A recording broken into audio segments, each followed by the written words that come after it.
ये कहानी एक ऐसे कैदी की है जिसे आजीवन कारावास मिला है। वो अपने जीवन की आखिरी सांस तक जेल के अंदर ही रहेगा, पर जब उसे पता चलता है कि उसकी बेटी को उसकी जरूरत है, तो वो किसी भी कीमत पर इस जेल से निकलना चाहता है। इस कहानी की शुरुआत में जेल से भागते हुए कुछ कैदियों को दिखाया जाता है, जो फर्श तोड़कर नीचे टनल में चले जाते हैं, और इसके बाद उस डक्ट को दिखाया जाता है जहां से सब के सब यहाँ तक पहुंचे हैं। वहां पर एक वुलन कैप भी होती है। यहाँ से कहानी चली जाती है फ्लैशबैक में, जहां पर जेल के अंदर कई सारे कैदी हैं, और इन्हीं कैदियों में एक कैदी होता है जिसका नाम पैरी है। पैरी को उम्र कैद की सजा है, यानी कि वो जेल से कभी भी बाहर नहीं जा सकता। उसे अपनी पूरी जिंदगी इसी जेल के अंदर बितानी होगी, और ना ही उसे पैरोल पे बाहर छोड़ा जाएगा। पैरी का जो सेलमेट होता है, जो कई सालों से उसके साथ है, उसकी सजा पूरी हो चुकी है और वो यहाँ से चला जाता है। उसके बदले यहाँ पर एक नया लड़का आता है, इसका नाम लेसी होता है, और अब लेसी पैरी के साथ उसी के सेल में रहेगा क्योंकि वो उसका नया सेलमेट है। यहाँ पर पैरी के बहुत सारे लेटर्स वापस आए होते हैं, जो उसने पिछले 14 साल में अपनी बेटी को लिखे हैं। पर 14 साल में आज पहली बार उसे एक लेटर मिलता है, जिसमें ये लिखा होता है कि ड्रग की ओवरडोज की वजह से उसकी बेटी की तबीयत बहुत ज्यादा खराब है, उसकी जान भी जा सकती है। ये संदेश मिलने के बाद पैरी पूरी तरह से परेशान हो जाता है, क्योंकि वो अपनी बेटी से बहुत प्यार करता है, और अब किसी भी कीमत पर वो इस जेल से भागकर अपनी बेटी के पास जाना चाहता है, उससे मिलना चाहता है। जब वो वॉशिंग मशीन के अंदर कपड़े लेने के लिए जाता है, तो वो देखता है कि वहाँ पर एक ऐसी जगह होती है जहाँ से ड्रायर की हवा बाहर निकलने का रास्ता होता है। ये एक एयर वेंट है।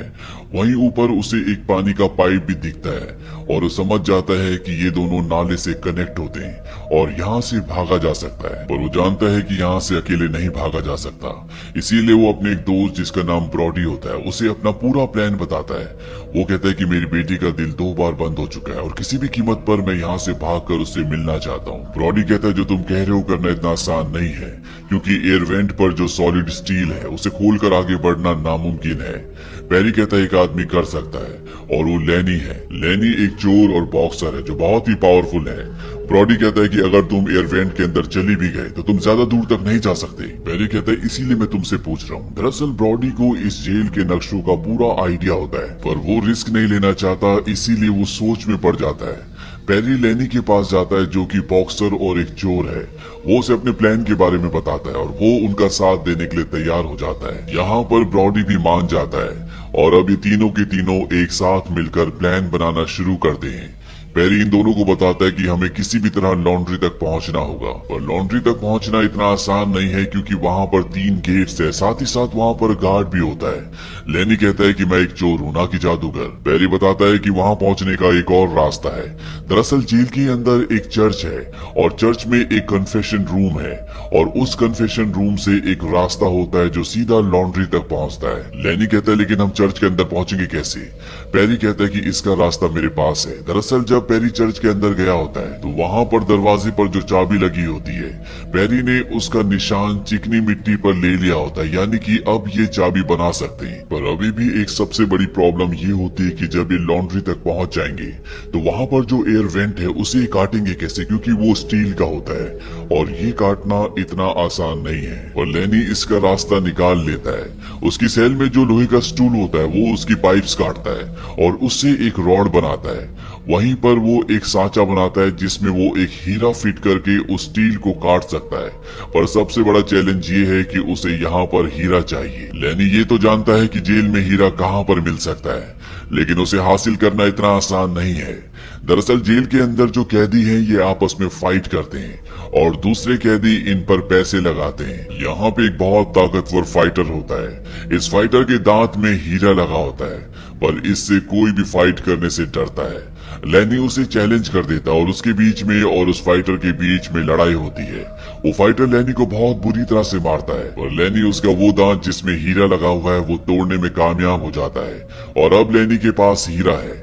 लेनी हीरा उस रॉड पर फिट कर देता है जिससे वो एयर वेंट को काटेगा। इसके बाद ये पूरा प्लान एक बार फिर से डिस्कस करते हैं। सबसे पहले ये चर्च के अंदर जाएंगे और वहां पर जो कन्फेशन रूम है वहां से लॉन्ड्री तक पहुंचेंगे। लॉन्ड्री तक पहुंचने के बाद एयर वेंट को ये हीरे से काटेंगे और वहां से आगे बढ़ने के बाद ये उस जगह तक पहुंच जाएंगे जहां पर ड्रेन सिस्टम है। ड्रेन सिस्टम से इन्हें और भी नीचे टनल्स तक जाना होगा और उसके बाद ये नदी तक पहुंच जाएंगी। नदी से होते हुए इन्हें आगे बढ़ना होगा। लैनी कहता है कि मुझे तैरना नहीं आता। ब्रॉडी कहता है तुम्हें तैरने की जरूरत नहीं है। वहां पर एक बहुत बड़ा बांध है जहां पर नदी है और नदी के नीचे टनल्स हैं जो रेलवे लाइन को कनेक्ट होती है और हमें उन्हीं टनल्स के नीचे से रेलवे लाइन तक पहुंचना होगा जो हमें सीधा मेट्रो स्टेशन तक ले जाएंगी। पेरी कहता है हाँ, और हम मेट्रो स्टेशन की भीड़ में कहीं गायब हो जाएंगे। ब्रॉडी कहता है हम ऐसा नहीं कर सकते, हमें स्टेशन खुलने से पहले वहां स्टेशन पर पहुंचना होगा क्योंकि ठीक 5 बजे जब मेट्रो शुरू होती है तो रेलवे ट्रैक्स पर 630 वोल्ट का करंट छोड़ दिया जाता है। इसीलिए हमें 5 बजे से पहले स्टेशन तक पहुंचना होगा और अब इनका पूरा प्लान बन चुका है, बस इन्हें इस प्लान को अंजाम देना है। पर चीजें इतनी आसान नहीं होती। यहाँ पर एक कैदी जिसका नाम टोनी है वो इन्हें प्लानिंग करते हुए देख लेता है और जब पेरी नहा रहा होता है वो उसके पास आता है और वो कहता है कि उसे आधा किलो ड्रग्स चाहिए, नहीं तो वो उनके प्लान को सबको बता देगा और वो कभी भी यहाँ से भाग नहीं पाएंगे। टोनी इस जेल के सबसे खूंखार, सबसे ताकतवर कैदी का भाई है जो सारे कैदियों के ऊपर रूल करता है। वो जब चाहे किसी को भी मार सकता है और उसके होते हुए उसके छोटे भाई टोनी को कोई हाथ भी नहीं लगा सकता। इसीलिए अगर इन्हें यहाँ से निकलना है तो इन्हें टोनी को आधा किलो ड्रग्स देना होगा और ये काम सिर्फ बटिस्टा कर सकता है जो कि एक कैदी है, जो केमिस्ट है और वो जेल में कई बार पहले भी ड्रग्स बना चुका है। पेरी उसके पास जाता है, उसे कहता है कि अगर उसने उसका काम कर दिया तो वो उसे अपने साथ इस जेल से बाहर ले जाएगा। बटिस्टा इस बात के लिए मान जाता है और वो पेरी को आधा किलो ड्रग्स बनाकर दे देता है। अब अगली सुबह टोनी पेरी के सेल में ड्रग्स लेने के लिए आता है जहां पर पेरी का सेलमेट लेसी भी होता है। टोनी ने लेसी के साथ कई बार रेप किया है, इस वजह से उसने अपनी जान देने की भी कोशिश की थी पर पेरी ने उसे बचा लिया था। यहाँ पर टोनी एक बार फिर से लेसी के साथ बदतमीजी करता है पर पेरी उसका माइंड डाइवर्ट करके उसे अपने पास बुला लेता है और जैसा कि उसने आधा किलो ड्रग्स मांगा था वो उसे आधा किलो ड्रग्स दे देता है। पर लेसी यहाँ पर बहुत खुंदक में होता है। वो सेल में पड़ी एक चेयर उठाकर कई बार टोनी के सिर पर प्रहार करता है। इसके बाद वो तकिए से उसका दम घोटकर उसे मारना चाहता है पर पेरी उसे ऐसा करने से रोक लेता है। टोनी मौका देखकर यहाँ से बाहर भाग जाता है पर वो अधमरा होता है, इसीलिए सीढ़ियों से गिर जाता है। टोनी की मृत्यु हो जाती है। यहाँ पर टोनी के साथ एक और कैदी आया होता है जिसने सब कुछ अपनी आंखों से देखा था। वो ड्रग्स लेकर भाग जाता है और जब वो ड्रग्स लेता है तो उसकी मौत हो जाती है। दरअसल बटिस्टा और पेरी ने जानबूझकर किया था और अब टोनी का बड़ा भाई जिसका नाम रिजा है वो पेरी के पास आता और उससे सब कुछ पूछना चाहता है। हालांकि पेरी उसे कुछ नहीं बताना चाहता पर वो कहता है कि अगर तुमने सच नहीं बताया तो मैं तुम्हारी बेटी को मार दूंगा। पेरी जानता है कि वो जेल में बैठे बैठे ऐसा कर सकता है, इसीलिए उसे सब कुछ सच बताना पड़ता है। रिजा कहता है कि आज रात को तुम्हें उसे मेरे सेल में लेकर आना पड़ेगा। पेरी कहता है कि ठीक है। दरअसल आज इनका यहाँ से भागने का भी प्लान होता है और जब पेरी बाहर जाता है तभी उसके पास एक गार्ड आता है। वो पेरी को कहता है कि विजिटिंग रूम में तुमसे कोई मिलने के लिए आया है और जब पेरी वहां पर जाता है तो उसे एक लेडी बताती है कि तुम्हारी बेटी की मृत्यु हो चुकी है। इस बात से वो पूरी तरह से टूट जाता है। वो उसी के लिए इस जेल से भागना चाहता था और अब उसके पास जेल से भागने का कोई भी मकसद, कोई भी कारण नहीं है।